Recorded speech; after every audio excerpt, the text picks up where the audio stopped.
more energetic, and accept menopause with grace. Two aspects are there to manage the menopause, and these two aspects are physical treatment and the mental treatment. Physical treatment, we can have different type of herbs to maintain and manage the different symptoms which are caused by menopause. First of all, I suggest you to start your day with green tea. It's not important you have to purchase the sachets of green tea. You can make your own green tea every day, every morning, because these green tea are loaded with antioxidants which neutralizes the free radicals produced in our body as the result of oxidation. How you can prepare this green tea? Just boil 2 cups of water. To it add 3 to 4 leaves of tulsi or Ocimum sanctum or holy basil. If you don't have any, just boil mentha leaves, or you can also boil ajwain. Ajwain is a herb which is available in India. So any type, anything, any herb which is available to you, that is oregano, parsley, celery, then coriander. Just boil it in 2 cups of water and start your morning with this healthy drink, because it will neutralize free radicals. First. Second remedy is you should have 1 teaspoon of carrot seeds. Carrot are called as Raphanus sativus. Just you have to take 1 teaspoon of carrot seeds, 1 teaspoon of sesame seeds. In Hindi, sesame is called til, and 3 to 4 leaves of Chenopodium album. These are the green leaves, and you can call it bathua also in Hindi. Boil it in 2 cups of water, cover it, allow it to cool, and then have it. Because the seeds of carrot is having lot of good properties and phytochemicals which build up the constituent of hormones. It balances the estrogen and the progesterone hormones in our body. So this is the second remedy. You can have this drink thrice or 4 times in a day. It depends how much you can consume. Third remedy, you should have bathua leaves. It is also called as Chenopodium album. Its botanical name is Chenopodium album, and bathua is rich in calcium content. It is very rich in calcium content, and when we start with menopause, our bones start dissolving and we start experiencing osteoporosis. That is, the bone, it starts dissolving, and the bones are more fragile, so we can experience fracture. So to avoid this, you should have calcium in your diet. Every day you should have at least 1 cup of milk or any dairy products. It may be in the form of cheese or paneer or anything which is calcium rich. And the green leaf, which is rich in calcium, is Chenopodium. You can opt for that also. So there are different things. Then you can have omega-3 fatty acids. You can have different variety of seeds.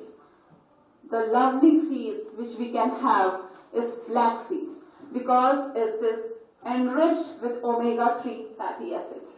You can have salmon. You can have different variety of fishes, and there are certain foods which you should avoid. Dr. Amit, I don't know the format of this. Is it a discussion, or do we wait till you finish and then we ask questions? Yeah, just I'm finishing, and sure.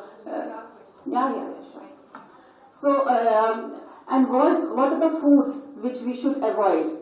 First, you should avoid alcohol. You should avoid cigarettes. Any type of addiction you should not have, because these products, they build up lot of free radicals.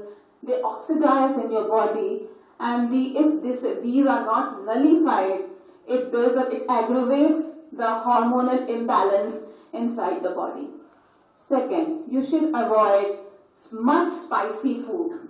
You should not have lot of spices in your food. Third, you should also avoid GMOs like soya products. Anything which is genetically modified, you should avoid to manage your menopause. Fourth, you should also avoid refined sugar and refined oil. You can have sugar substitute in a natural form. Natural form like stevia, you can have stevia leaves. It's a natural sugar.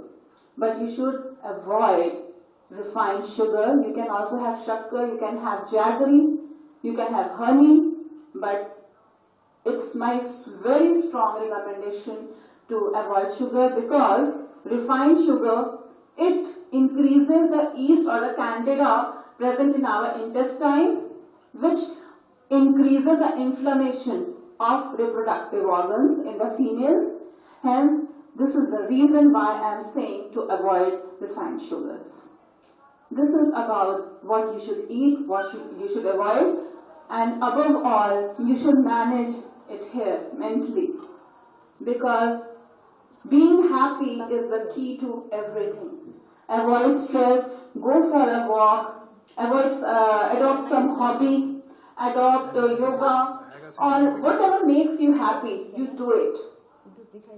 So this is my recommendation again.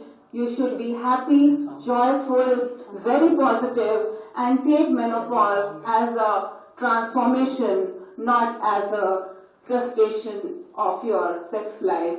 You can continue with your sex life and you can promote your sex drive with having these nature products and enjoy your sexual life without any restrictions. So this is all I want to convey. And just I want you to repeat 2 lines after me and raise your hands and say, I'm happy. I am amazed. I am so empowered. Thank you so much. I invite the other speaker, and once we finish off, all the speakers finish off, then we will start with the questioners. Thank you.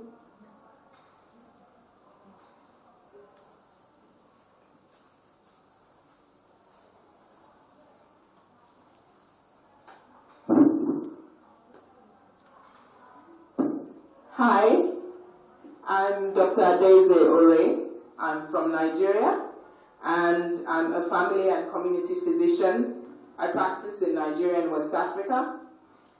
13 years ago, after the birth of my first child, I was diagnosed with a rare type of blood cancer. Fortunately, I was a qualified medical doctor, I was born into an educated family, and my family was relatively well-to-do. So I was privileged to have access to good health care, and thankfully, for the past 12 years, I've lived cancer-free. And since then, I've gone on to have another child, and I've continued to work in the health sector, basically making sure that my people have access to safe, quality, and comprehensive health care in the community. However, my story and my journey to wellness is not the same for most of the people in my country. 95% of the people in my population have little or no access to safe, quality, and comprehensive health care. And the little who have access to health care have to make huge sacrificial payments out of their pockets to get the health care. And this often drives them to what we call catastrophic health expense. They spend so much, they take on enormous debt, they sell property so that they can get health care. And this often drives them into abject poverty. So what you ask, why is this? And the reason is that for a very long time, governments haven't actually regarded healthcare as an investment. It's seen as a social good, a benefit to the people, or a privilege. And so it's usually when the government sees that they have a surplus, then they will invest more in health. So Nigeria typically hasn't spent up to 5% of its GDP on health. Sometimes it's 2%, sometimes it's 1%, sometimes it's 3%, but never really more than 5%. So, poor health, it leads to sick days. Mothers can't go to work either because they are sick or their children are sick. Men can't go to work when they're not feeling well, and this leads to economic losses for the country. But it's not peculiar to Nigeria alone. I mean, I'm speaking about Nigeria because that's where I come from, that's where I practice. But the truth is that half of the world's population does not have access to safe healthcare. And each year, about 100 million people are pushed into extreme poverty. And extreme poverty, the World Bank says, is living on less than $1.90 a day. And this is because they pay for healthcare. So you have over 1 billion people living with uncontrolled hypertension. You have 200 million women who don't have access to safe family planning, and over 20 million children who don't have access to immunization across the world. And this leaves them vulnerable to many of the killer vaccine-preventable diseases. And most of these people are in low and middle-income countries like Nigeria. Last year, over 800 million people spent at least 10% of their household budgets paying for healthcare. And out of this 800 million people, 180 million spent 25% of their household budgets. And it's on the rise because in 2016, it's gone up by about 3 to 5%. Essential healthcare services, they're anything from health promotion, how to live healthy, like our sister here who just gave a presentation on menopause. Essential health services means that a woman in a rural population has access to this kind of information just right there in her community without having to travel far to get access to that information that can help her live healthy. It involves disease prevention, treatment, rehabilitation, and palliative care for people who may be living with chronic diseases like even cancer. It includes newborn, child, adolescent health, reproductive health, control of infectious diseases, and non-communicable diseases like pneumonia, asthma, hypertension. So when a country cannot assure her people that these essential services they can get, they have to strive to raise the funds. And it sends a message to people that their lives don't really matter. And if you can't raise the money, well, tough. I'll share a story about a little boy who was in a community hospital where I was working about 2 years ago. His father was a security guard and brought the boy in. The boy was about 8 years old, and he had an eye tumor. Now, the eye specialist who I was working in her team then said we needed to do an urgent surgery so it wouldn't spread and we had a chance to save not only the tissues around his eye, but his life. And the father broke down crying. I mean, this is a working man. He's an adult. He's worked for most of his adult life. And he's breaking down at the thought of raising money to save his son's life.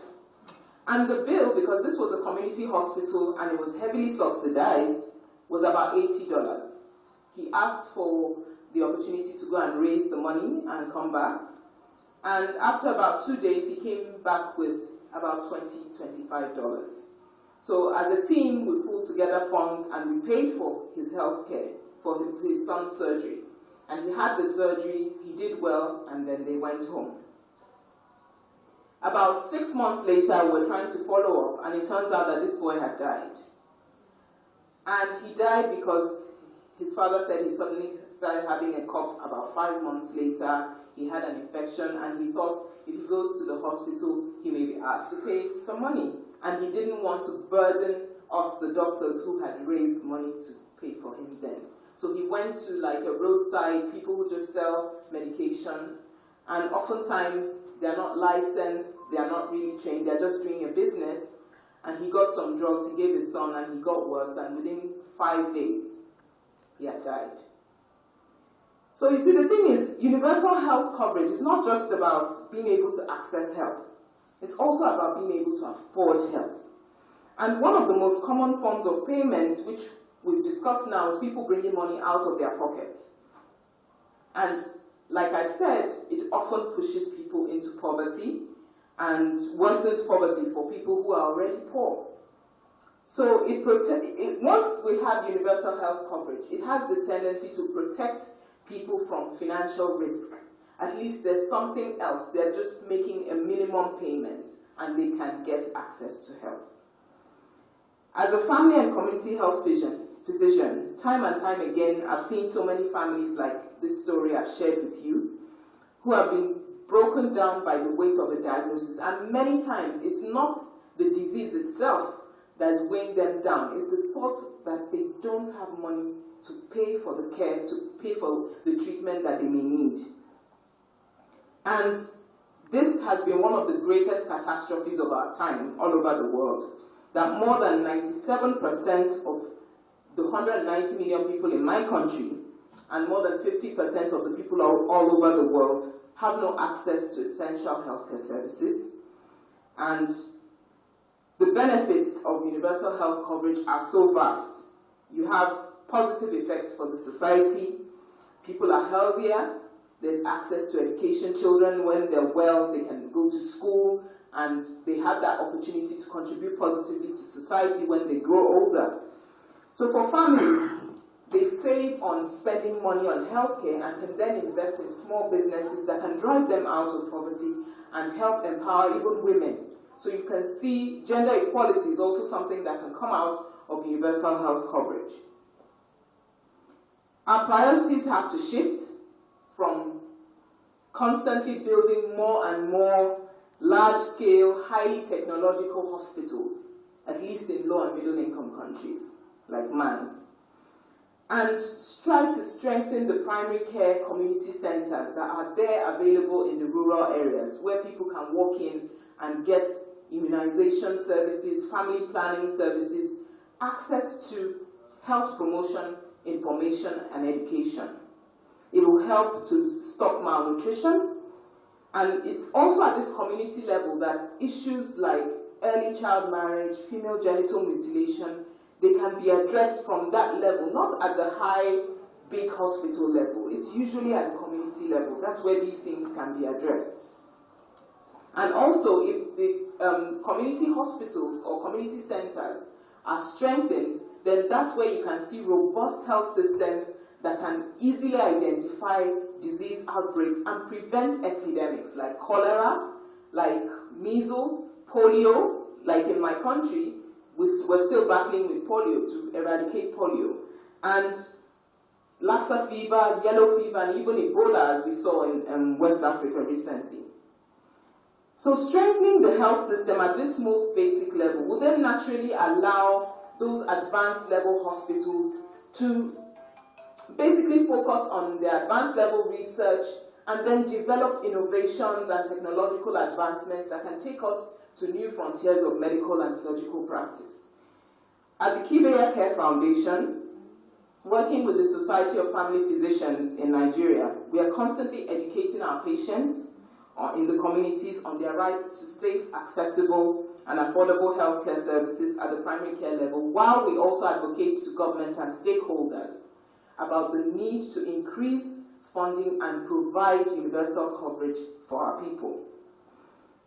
Every single one of the billions of people in the world and the 190 million citizens in my country should have access to essential, safe, comprehensive healthcare, regardless of who they are, what they do, what religion they practice, where they reside, and what language they speak.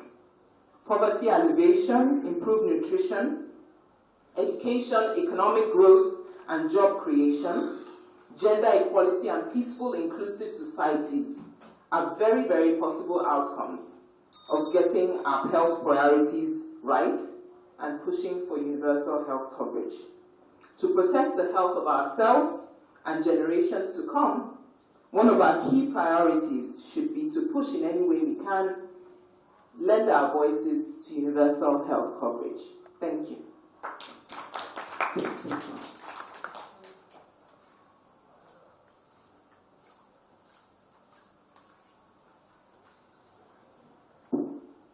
Good afternoon. My name is Rachna. I don't know how many of you were there yesterday when I was was there on stage, so I will take a few minutes to talk about myself. I am a nutritional therapist and a certified cancer coach and WHO certified for malnutrition in infants and children. Very relevant to what you spoke about. 12 years ago, like you, I was struck by rheumatoid arthritis and I was bedridden when I was in a senior management position and I had supposedly broken the glass ceiling and I had nowhere to go except to rebuild myself or give up. So I rebuilt myself because the options that medical science offered me were chemotherapy drugs, immunosuppressants that ultimately eat up your organs, and most autoimmune patients die of multiple organ failure early on in life and not of the disease itself. So when I started my journey as a nutritional therapist and cancer coach, the one big link between prevention or treatment and getting out or successfully of a disease is immunity and nutrition. If your immune system is weak, your response to cancer treatment is poor, your response to any lifestyle disease is poor, your chances of survival are poor. I have seen so many cases of cancer patients who have breezed through what is known as a difficult late-stage cancer because their immune systems were strong and their attitude was positive, which is also a result of the nutrients that the brain needs to stay strong. You spoke about the omega-3 fatty fish, all that. These are all nutrients that make our brain pacified and help us stay positive. I have seen cancer or now autoimmune is not supposed to be lifestyle, but the incidence is becoming much more than it was. Multiple sclerosis, lupus nephritis, ankylosing spondylitis. Very high number of cases are coming up. And in cancer, the patients who succumb that I have seen are patients who succumb to the malnutrition. They do not succumb to cancer. Cancer treatments become successful, the body has to be able to take the treatment and fight the side effects to be able to, come out strong. And I'm sure, God bless you, you survived cancer. I think we give her a big hand. But every single time I get a patient, I see such stark differences between the same kind of cancer, in the same gender, in the same age group. One patient doing very well, because nutritionally he or she is stronger and the other not doing well at all and succumbing. And that all stems down to malnutrition. So whether you are looking at not getting a disease or you are looking at sailing through an inevitable lifestyle disease, which we will get as we advance in age, the basis of all of it is to have nutritionally dense food, is to oxygenate your body via calming breathing techniques and moderate exercise, not too much, not less, so that we are able to prevent most lifestyle diseases, sail through what Dr. Amit talked about, menopause. I'm 49 years old. I've just started beginning to get the effects of onset of menopause. I guess in another 4-5 years I'll have. I'm sorry, there's a gentleman over here, but I've never had better sex.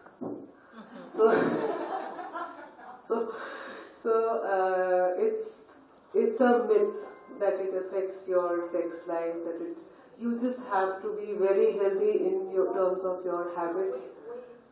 And is there something you need to say? And the 5 or 6 things that you need to do to stay on top, whether it is not getting a lifestyle disease, in the near future, it is the non-communicable lifestyle diseases which are a threat. 70% of cancers are lifestyle diseases. Heart disease is the biggest killer. Heart disease usually starts with high blood pressure, high cholesterol, anxiety. So if we have to stay on top, there are just 5-6 golden rules for either prevention or sailing through it if you've got it. Number 1, always eat 40 to 50% raw leaves. For women, more raw leaves than fruits. Because fruits, like she said, they're high in sugar, feed the fungus. Reduce your quantity of fruit, increase your quantity of leaves, increase baby spinach, lettuce, arugula, pathwa in your diet. Increase your quantity of raw oils drastically. Extra virgin olive oil, virgin flaxseed oil, nuts and seeds, and reduce the quantity of cooked oils. Fish, oily fish, tuna, salmon, herring, mackerel, trout, anchovies, these are all oily fish. Organic eggs. I swear by my organic eggs. I have 2 every single day with the yellow, and I have perfect cholesterol. It's a myth that egg yellow causes high cholesterol. It's good cholesterol, which means it will raise your HDL and reduce your LDL. So reduce cooked food to 40-50%, but you must have that 40-50% because otherwise you're going to create acidity inside your stomach, and you do need energy from carbohydrates. Change your carbohydrates to non-gluten. Gluten again feeds fungus. So non-gluten carbohydrates, look at the way the Japanese eat. Rice, eggs, sea vegetables, oily fish. They don't have lentils and pulses which are acidic. They don't have milk and milk products which are acidic. Milk, it has a lot of hormones and increases the risk of hormonal cancers in women. In a UK study of breast cancer, 1 million women, milk was the single ingredient linked to the cause of breast cancer. So please avoid milk products except for once in a while, because it will create problems specifically for women. It also raises cholesterol. A lot of vegetarians come and ask me that, how come I have high cholesterol? And I say, you are having an animal product. Paneer, milk, it is unhealthy. I don't know any other species that has the milk of another species. This is an unnatural practice that we have. You want to have your milk, you have almond milk, you have rice milk. In moderation, you can have your soy milk if your thyroid is fine. But 90% of women who come to me have PCOD and thyroid issues, not because of soy or anything, it's because of the chemicals and pesticides and the plastic in our water. And that is how our hormones are reacting to it. I get 15-year-old girls and I get 60-year-old women, similar issues. It's across the board. You can eat as healthy as you want, you can't avoid this. So number 1 is 50% raw, more leaves, less fruit. The fruits that are good for us from a hormone perspective are papaya, pomegranate, apple. More raw fats to eat, moderate exercise, pranayama. Please do the breathing exercises and the cooling pranayama. Do not sit down and do Kapalbhati. It's not good for us because we need to cool our systems down. Kapalbhati raises the blood pressure. We have to start doing the cooling, relaxing pranayama. We have to sit and, like you said, we have to meditate. You have to eat foods that are good for your brains. Get your B12 and vitamin D levels checked every 6 months. Every 6 months. If your B12 is low, you are going to have nerve damage, you are going to have forgetfulness, you are going to get cranky. If your level of vitamin D is low, you are going to have low immunity. These 5-6 things if you do, you will pretty much be able to prevent lifestyle diseases, and God forbid you get one, you'll be able to sail through it with better treatment. Thank you.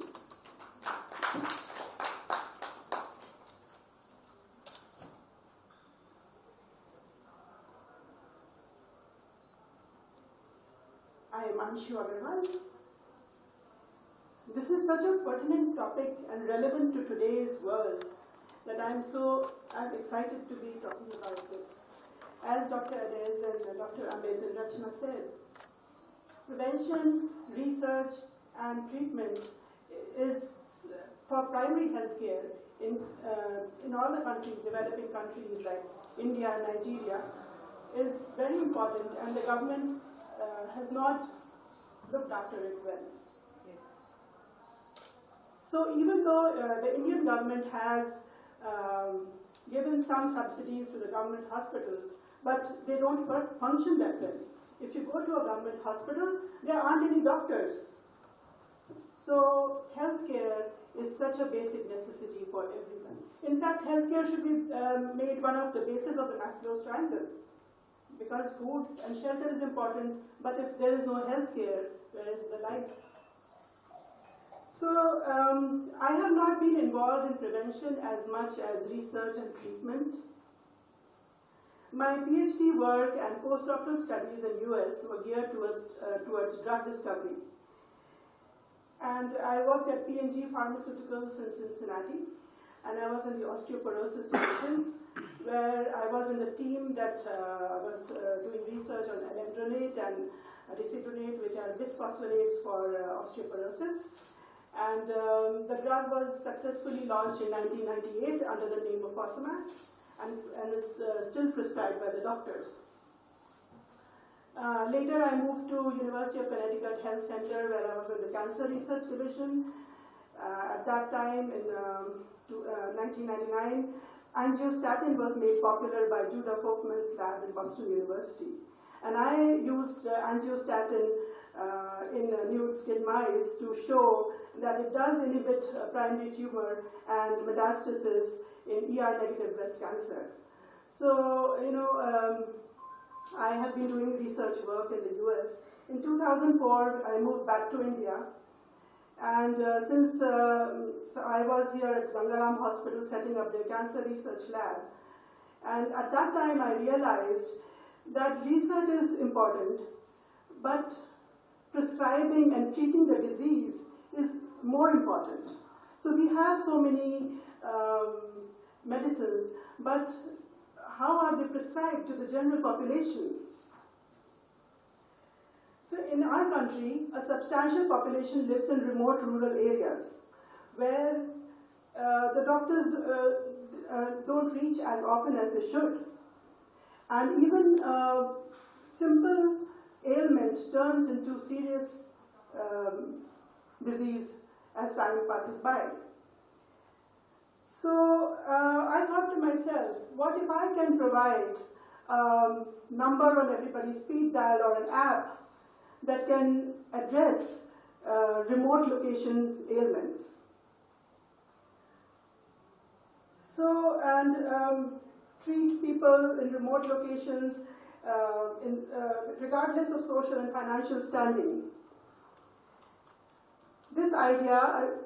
With this idea, I started my startup called My Doctor Anytime. So this is a platform to connect patients to doctors on an instant live call and to answer for basic ailments and day-to-day diseases. And we have a tagline, healthcare at hello. I thought of everything I wanted from a healthcare service: reachable and reliable doctors, quick diagnosis, a variety of treatment options, besides being affordable, responsive, geography agnostic, and low cost. Some of you were there at the plenary session yesterday, and I gave a scenario where Call My Doctor type of Call My Doctor app helped me in my personal life. So last year at the height of dengue season, my younger daughter woke up in the morning with high fever, extreme headache, and tiredness, so she could not even get out of bed. I used my Call My Doctor app to call a pediatrician, and he prescribed paracetamol for the fever and advised a blood test. He sent a technician through the app. The guy arrived within an hour. He took a sample from home, and within 2 hours, the app sent us the report, both to the doctor and to me. It was dengue positive. So, to cut a long story short, she was cured within a week, and this is how Call My Doctor app worked for us. It worked like a charm because, within a few hours we knew what was happening. Furthermore, I realized that even after a course of antibiotics, persistent cough remains. After a viral or a tonsillitis infection, there's a cough. And Ayurvedic remedies and homeopathic remedies help to alleviate that. So I included doctors from Ayurveda and homeopathy in my app. And again, it's healthcare at hello. So we have a variety of treatment options. Now to get back to our topic, prevention, research and treatment. Prevention is, like Dr. Amit said, it's largely addressed by taking herbal medicines, maintaining a good, clean food system, no smoking and no excess drinking, 8 hours of sleep, cardio exercises, yoga pranayams, and like you mentioned, having a healthy lifestyle.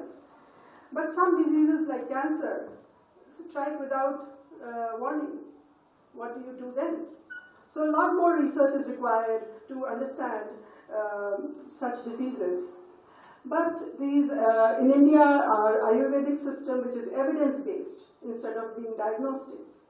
It's evidence-based medicines need a lot more research to know their pharmacological dosages, efficacy, etc. But after the drug is developed, it must reach the patients effectively in time. Otherwise, the research effort is wasted. So timely treatment is a health priority and our only hope. So hopefully, Call My Doctor, which is recently launched and live today, will help in this part of our healthcare system. So do try to download the app and look at the website to see what we are offering. Thank you. Thank you.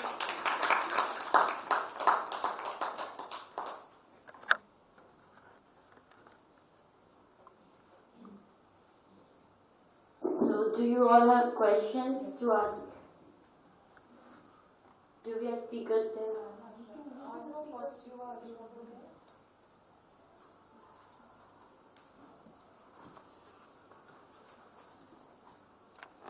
I have a question from any one of you. Actually, it's kind of a medical question. For thyroid patients who are taking doses, this intermittent fasting is very popular these days. You know, they say it's the autophagy and all that.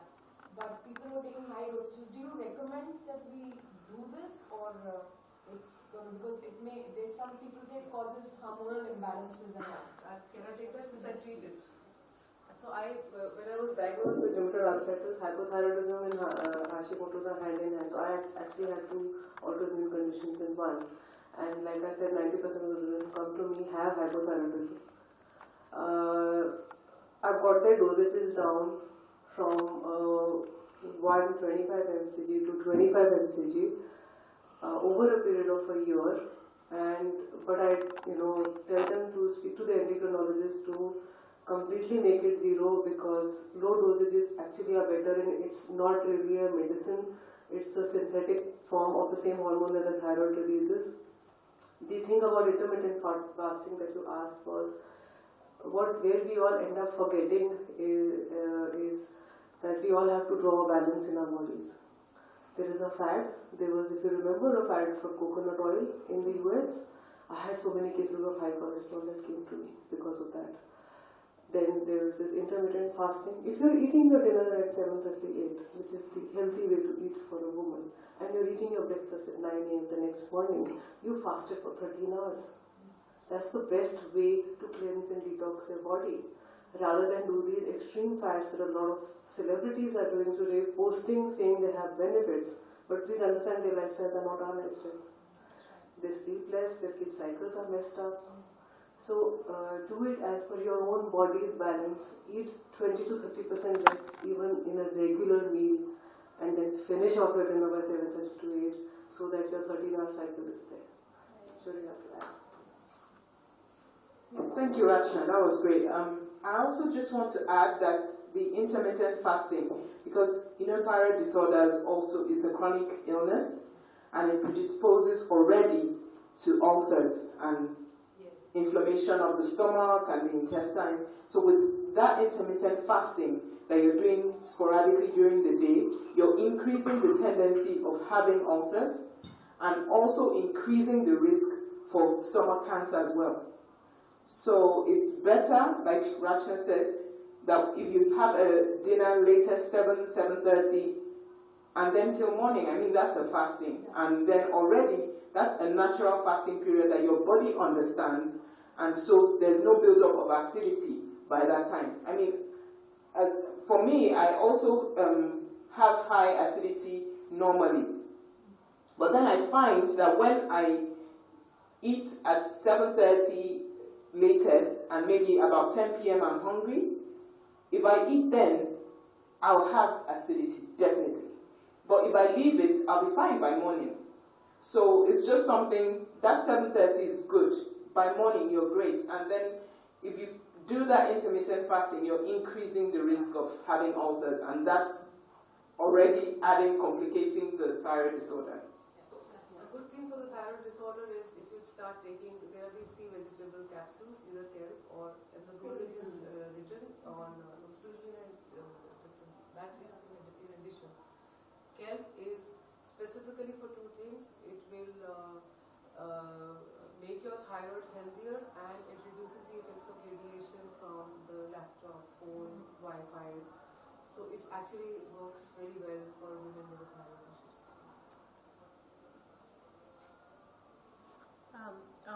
Two questions. The first one is it possible to have, or is there in existence, like a uniform centralized point of information on medical care?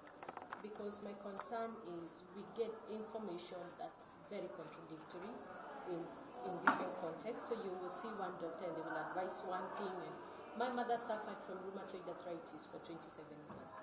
And they give medication that eventually, led to multiple organ failure. That's how she unfortunately died.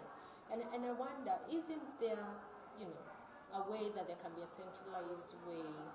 Of course, the medical field has also become very, very commercialized, because some of the diseases we have now apparently are a creation of the medical So the field. reason it cannot be centralized is because we are all human beings, and our absorption of what we are exposed to in terms of knowledge is very different. So I work across 21 countries. If I work with a doctor in the US who has been at Johns Hopkins there's an epilepsy center for children over there, and I was treating an epileptic child in Bombay, and he understood the power of what the natural and nutritional healing does, and thankfully that kid grew up and he's off the drugs and everything through change in lifestyle and nutrition. But his own doctor in Bombay did not agree with the supplements and the food restrictions that I was giving. They are both doctors, they are both experts in their field. It is their exposure to their education and their experience. So how can you have a centralized system? Yeah, I understand that you can't. Actually, it also depends upon the culture and tradition and the topography and the area where the patient is. And these makes a lot of difference, because genes and the body type, body structure, anatomical structure, and physiology which is going inside the body, it varies from the area, from the culture-wise also, and topography-wise also. Because the person living in India may not have a full benefit if he is taking the medication from US, because of the difference in the genes, in the DNA. So it also varies according to the type of body. And secondly, it is also like you cannot generalize the medical system, because each and everybody is different. Yeah. I would also like to just add that as physicians, sometimes we can be quite stereotyped. And there's a case for physician openness to evidence-based medicine from different places. So if, as a physician, maybe practicing in West Africa, and I hear that this is what a physician is practicing in India, I should do my research. and look at the publications or what has been written about what they're doing in India and find out why they're doing it. Because there's usually a justification for things that are practiced in different localities, and not just to shut it down because it's not something that's practiced in our own. I mean, it's now a global village, it's not a global world. We should be open to understanding the experiences of colleagues across the world and learning. So we should constantly be learning. Yeah, I have a question. We are all living in this concrete jungle in India, NCR, Mumbai, anywhere you say. We can't grow our own food because most of the people are living in flats. So how do we deal with pesticides in the food? You wash the vegetables. You know, I've heard even after washing it, You soak, you wash it in running water, soak it in salt water, then do a second soak in salt water, drinking water. There is no way that everything will be left. You can use vinegar or potassium permanganate. Yeah, I can't have vinegar, so I only use salt because of. I hope your mother is okay. Tell her not to have vinegar.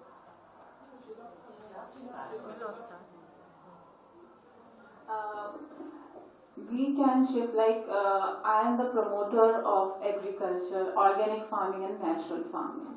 So we are promoting Indian women turning into agriculturists. They may be rural women, they may be urban women, and we have made a group in Delhi. We have started with Delhi and we are spreading all over India about the women agripreneurs. And we are having a farm market every week in Delhi at Chhatarpur Farms near my house. And if you even have a small portion in your house, you may have some balcony, you can grow your microgreens, you can grow methi, you can grow so many small like wheat grass. It's very easy to grow. It is always grown in India.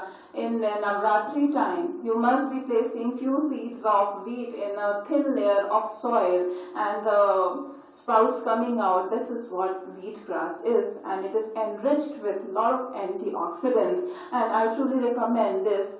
Each and every woman should have wheatgrass juice at least twice a week, and you can grow it at your home. Methi, you can grow celery, you can grow coriander, you can grow mentha. Small portion just, and then just have a small kitchen garden of your own, and you will be benefited out of this. Just one wall. Yeah. You can just, do that. Just have a green wall, yes. Because I have a blog and I write, your kitchen can be your medical store. So it's always to have a prevention is always better than cure. Thank you. I have a question for Rachna. I think you mentioned PCOS, did you? Polycystic? Yes. Why has that become so popular? I mean, amongst the teenage girls, I mean, I'm from South Africa and it's 1 in 8. I don't know what the stats are around the world. And I've asked a few doctors and no one can give me answers to why. It is the chemicals, pesticides, and the plastic. See, we are consuming plastic in everything. That's why I said I get a 15-year-old girl with PCOD, So it's become prevalent because of that and because of the processed meats. Ham, sausages, they all cause hormonal imbalances in women. But even with, I get teenagers on a daily basis. Last year I was shocked that my own daughter, she was 19 then, I saw her, we do 6-monthly reports, and I saw that in her report her hormones were borderline PCOD, and she was showing certain signs of it. And her trigger, because she was getting treatment, she's a photographer, so she was getting spinal treatment, and for some time she had been continuously taking anti-inflammatories, and then after that the report came. We worked on it for 6 months, her PCOD, the reports are negative, she's fine, all the hormones are fine. But even in somebody in our household, we eat healthy, organic, good fats, everything. There was no reason. But you cannot help if there is a working person who needs to manage pain. You cannot help. So we have to do these kind of things and be on top of it.